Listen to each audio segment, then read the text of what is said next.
Hola a todos. Bienvenidos a una entrega especial y profundamente detallada de nuestro podcast de evidencias SUD. Hoy no vamos a pasar por encima de la historia. Vamos a excavar en ella para descubrir los hilos invisibles que sostienen nuestra fe. Vamos a analizar la ecuación de la libertad que conecta a dos figuras que, aunque separadas por 3 siglos y miles de kilómetros, son piezas inseparables de un mismo engranaje en el plan de la restauración: Martín Lutero y José Smith. Lo que nos convoca hoy es una singularidad conectiva fascinante. Vamos a explorar cómo el grito de un monje en el corazón de Europa se convirtió, 300 años después, en el eco que permitió la oración de un joven en un bosque de Nueva York.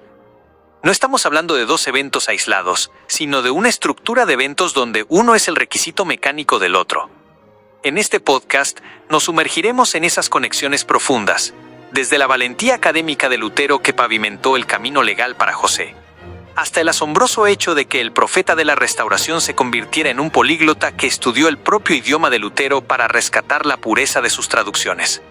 Analizaremos cómo la sangre de los seguidores de ambos movimientos fluyó por la misma causa: el derecho inalienable de que el hombre se comunique con su creador sin intermediarios. Prepárense para ver la historia no como una serie de fechas, sino como una arquitectura perfecta de preparación divina. Para comprender el impacto inicial de esta cadena, debemos situarnos en el contexto crudo del siglo XVI. La Iglesia Católica de entonces no era solo una institución de fe, era una estructura de poder total que controlaba la vida desde el nacimiento hasta la tumba. Sin embargo, la corrupción interna y prácticas como la venta de indulgencias generaron un descontento que quemaba por dentro a los fieles. Lutero, un monje agustino y teólogo brillante, se sintió profundamente perturbado. No era una molestia intelectual, era una agonía espiritual. Él veía cómo se le decía al pueblo que la salvación tenía un precio monetario. Fue en el año 1517, en la pequeña ciudad de Wittenberg, Alemania, donde todo cambió.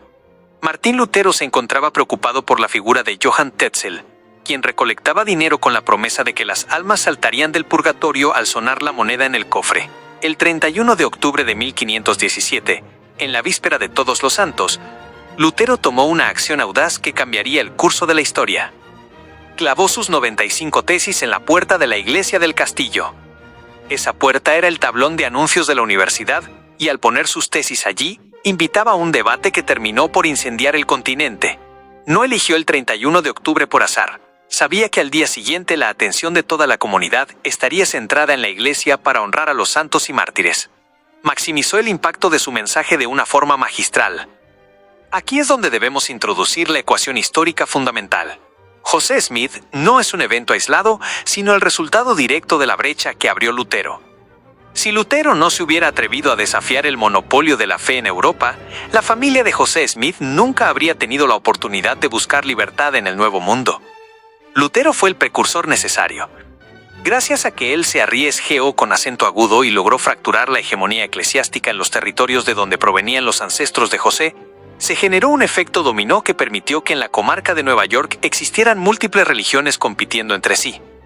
Esa confusión religiosa que rodeaba al joven José en 1820 no fue un accidente. Fue la consecuencia directa de las quejas y denuncias que Lutero inició 3 siglos antes. Sin esa libertad de pensamiento y sin esa pluralidad de sectas que lo obligaron a preguntarse cuál de todas era la verdadera, José Smith quizás nunca habría sentido la necesidad de entrar en la arboleda sagrada. Incluso la herramienta que José utilizó para encontrar su respuesta, la Biblia, llegó a sus manos gracias al esfuerzo de democratización que empezó Lutero. Martín tradujo la Biblia al alemán porque estaba convencido de que las escrituras no debían ser un secreto en latín para los clérigos, sino un libro abierto para el pueblo común. Este acto fomentó la alfabetización y empoderó a los individuos a cuestionar su fe de manera personal.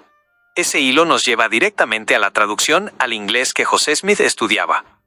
Lutero despejó el camino de escombros y tradiciones humanas, permitiendo que siglos después, un joven granjero pudiera leer Santiago capítulo 1 versículo 5 y creer que Dios le respondería de forma individual. Pero la conexión va mucho más allá de la simple influencia histórica. Hay una conexión académica y lingüística que pocos conocen. José Smith fue un buscador intelectual insaciable, un profeta políglota, que no se conformaba con las interpretaciones de segunda mano.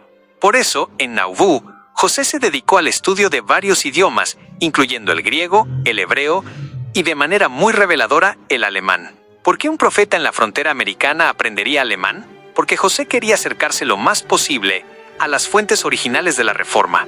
Él admiraba profundamente la traducción que Martín Lutero había hecho de la Biblia.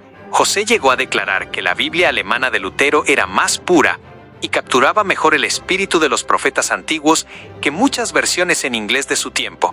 Al aprender el idioma que Lutero hablaba y escribía, José Smith estaba cerrando el círculo de la historia, validando el trabajo del gran reformador alemán y utilizando sus mismas herramientas lingüísticas para asegurarse de que el mensaje de la restauración fuera lo más nítido posible. José no solo fue el heredero de Lutero, fue su alumno a través de los siglos. Pero hay una conexión aún más profunda y dolorosa que a menudo se pasa por alto: el costo humano y el precio de sangre. Tanto Lutero como Smith iniciaron movimientos que exigieron un sacrificio total de sus seguidores. Por las enseñanzas de Lutero, miles de personas sufrieron persecución, fueron excomulgadas, perdieron sus tierras y en muchos casos sus vidas en las guerras religiosas que siguieron a la Reforma. Los seguidores de Lutero no vieron el cambio desde la comodidad de sus casas. Se arriesgaron a ser llamados herejes y a enfrentar el brazo del imperio. Del mismo modo, José Smith y los primeros santos de los últimos días vivieron un paralelismo trágico y glorioso. José fue un buscador de la verdad que, al igual que Lutero, desafió las enseñanzas establecidas de su tiempo. Si Lutero fue un proscrito bajo el edicto de Worms, José Smith fue un fugitivo constante de procesos judiciales infundados. Pero el sufrimiento se extendió a todo su pueblo. Los santos de Missouri e Illinois no fueron espectadores, fueron expulsados de sus hogares en invierno. Sus propiedades fueron quemadas y sufrieron masacres como la de Hunts Mill. El sacrificio de los pioneros, que lo dejaron todo para cruzar un continente huyendo de una orden de exterminio legalmente firmada por el gobernador de Missouri, es el eco del sacrificio de aquellos primeros protestantes que rompieron con siglos de tradición para seguir su conciencia. El sufrimiento físico de José en la cárcel de Liberty es un eco exacto del sufrimiento de Lutero cuando tuvo que vivir oculto como el caballero Jorge en el castillo de Warburg, temiendo por su vida cada segundo. Ambos movimientos están cimentados sobre personas comunes que sufrieron física y materialmente por sostener un testimonio que el mundo rechazaba. Incluso en sus vidas personales vemos espejos. Martín Lutero se casó con Catarina de Bora, una exmonja que escapó de un convento para apoyarlo. Ella fue su roca en sus depresiones. José Smith tuvo a Emma Hale, quien lo sostuvo desde las primeras páginas del Libro de Mormón hasta los días oscuros de Nauvoo. Ambas mujeres sufrieron el estigma social de estar casadas con hombres que el mundo consideraba peligrosos. A pesar de los siglos, las semejanzas son asombrosas. Ambos fueron buscadores de la verdad. Lutero tradujo la Biblia. José Smith tradujo el Libro de Mormón, ampliando el acceso a la palabra de Dios. Ambos iniciaron revoluciones que promovieron la idea de que cada persona puede recibir revelación personal y tener una relación directa con la deidad sin intermediarios. Lutero preparó el camino para la restauración al cambiar la percepción de la autoridad religiosa y desafiar la centralización del poder. Lutero fue el gran reformador que rompió las cadenas de la mente humana, y José Smith fue el profeta que le dio a esa mente liberada un destino eterno. Lutero restauró la confianza en la Biblia, pero José Smith restauró la autoridad del sacerdocio y la revelación viva.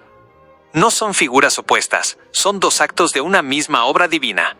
El primero despejó el camino de escombros, y el segundo caminó por él para reconstruir la casa original de Dios. José Smith selló su testimonio con su propia sangre en la cárcel de Carthage, convirtiéndose en el mártir que selló la restauración. Lutero, aunque murió de causas naturales, vivió cada día de su vida con el martirio acechando su puerta. Les invito hoy, cuando sostengan su Biblia o su Libro de Mormón, a no ver solo papel y tinta. Vean el valor de un monje en Wittenberg que se atrevió a traducir a Dios al idioma del pueblo, y vean el sacrificio de un profeta en Nueva York que aprendió ese mismo idioma para buscar la verdad pura. Vean la sangre de los pioneros y de los reformadores que compraron la libertad que hoy tenemos para arrodillaros y preguntar a Dios. La restauración no es solo un evento de 1820, es el resultado de siglos de valentía. Gracias por acompañarnos en este viaje extenso y profundo por la historia en Evidencias SUD. Sigan buscando la verdad, sigan valorando el sacrificio de quienes nos precedieron y sobre todo, sigan encontrando la mano de Dios guiando cada siglo para que hoy ustedes y yo podamos conocer su voluntad. Hasta la próxima.